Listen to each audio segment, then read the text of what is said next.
everyone. Welcome back to Routine English Podcast. We're so glad you could join us today. We have a great show lined up. I'm going to start with a truly shocking statistic. If you add up every single second spent globally discussing temperature fluctuations and precipitation forecasts, we spend roughly the equivalent of 5 lifetimes every year just talking about the weather. And 5 lifetimes utterly wasted, I might add. It is the single most boring, default, intellectually vacant topic human beings default to. It's filler, Sophia. Is it, though? Or is it the most powerful invisible social contract we hold? Think about it. Have you ever been in an elevator, utterly silent, and felt that crushing need to break the tension? Sure, but I'd rather compliment their shoes or ask about the book they're reading, something that requires thought. It's a bit damp out, tells me nothing about the person saying it. Exactly. And that's the genius of it. It's a low-stakes agreement. It's the universal immediate connection point that requires 0 previous data. It's safe. Safe, yes. Meaningful, no. I call it the social prophylactic. It prevents true interaction by giving people a sound wall to hide behind. Hold that thought. Because we need to look at the psychology here.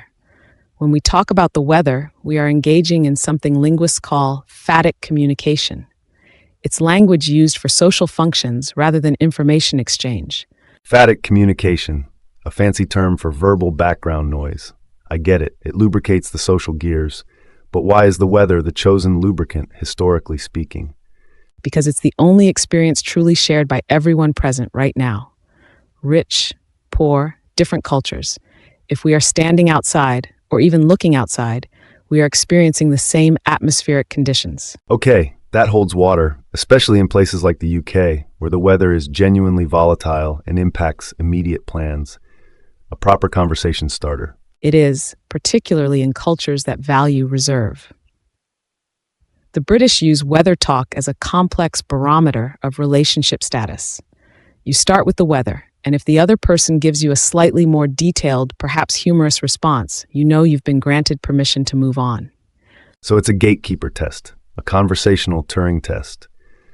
If you respond appropriately to the rain commentary, you are deemed worthy of discussing, say, local politics. Precisely. It sets the tone without setting the stakes too high. It manages risk. Imagine walking up to a complete stranger and asking, "How's your existential dread today?" I mean, I'd prefer that. At least it's honest. But I see your point on the gradient of intimacy. Weather is step 1. Step 1 is critical, and we often underestimate how much personality is actually embedded in that small talk. How? Are you telling me I can derive someone's entire psychological profile from whether they call the sun lovely or blindingly hot? Absolutely. Think about the chronic pessimist who complains about the rain, but then finds a reason to complain about the sunshine too. Their relationship with the weather is a perfect metaphor for their relationship with life. That's an interesting analytical lens. The constant complainer using the weather as perpetually available evidence for why everything is bad. And conversely, the optimist who manages to find the perfect temperature in every season. The weather isn't the subject, it's the mirror. But isn't the danger of relying on such a neutral topic that you train yourself to be superficial? If every interaction is mediated by the surface level, you lose the muscle memory for genuine depth. That's the core tension, Alex. The trade-off between speed and substance. We live in high-density environments now. We have to interact quickly, hundreds of times a day, often with strangers. I counter that argument by looking at regions with stable climates. Think of Southern California. If the weather is sunny and 75, 300 days a year, the topic loses its utility. They move straight to traffic, which is their shared experience of chaos. That's a brilliant comparison. Traffic becomes the weather of perpetually stable climates. It's the shared external stressor we can safely commiserate about. It proves the function isn't about the temperature. It's about finding the lowest common denominator of external, uncontrollable drama. But what about when the weather stops being low-stakes drama and becomes high-stakes? We saw this with Hurricane Ian or the recent extreme heat domes. Ah, yes. Catastrophic weather talk. That ceases to be phatic communication and becomes highly urgent, informational exchange. It unites communities through shared potential survival threat. It bridges the gap. It transitions from small talk filler to vital connection. And this leads us to the biggest modern shift in weather conversation: climate change. Suddenly, it's hot today isn't just an observation. It's an implicit philosophical statement about the future of humanity. Exactly. The conversational buffer has been politicized or existentialized even if we don't realize it. Every casual remark about a weirdly warm November is tinged with dread. So the superficial discussion is now simply the tip of a massive, melting existential iceberg. Perfect analogy. But let's step back for a moment and consider the history. I have a little revelation for you. Lay it on me. Give me the twist. We often think weather chat is an ancient human tradition, right? Just people standing around the campfire millennia ago saying, "Wow, cold one tonight." Seems reasonable. Survival depended on reading the sky. Yes, but organized, predictable weather conversation, the kind that drives our modern small talk economy, is surprisingly recent. It was driven by infrastructure, Infrastructure like roads. like telegraphs and the birth of mass communication. In the mid-19th century, when countries started building national telegraph networks, the very first mass-distributed pieces of non-critical, non-military information were often standardized weather reports.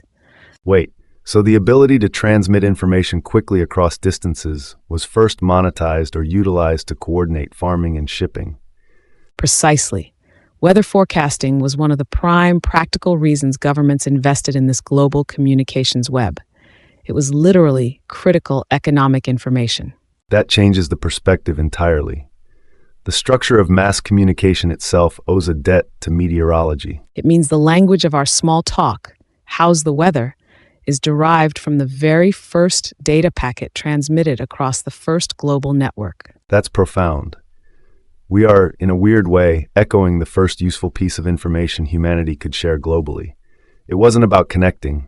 It was about coordinating ships. And the success of that coordination trained us that weather information is always available, always standardized, and always a safe thing to talk about.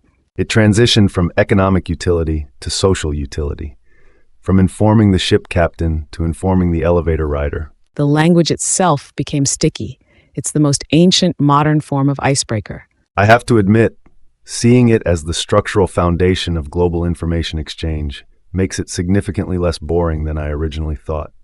So the next time someone comments, "Looks like rain," don't dismiss it as meaningless filler.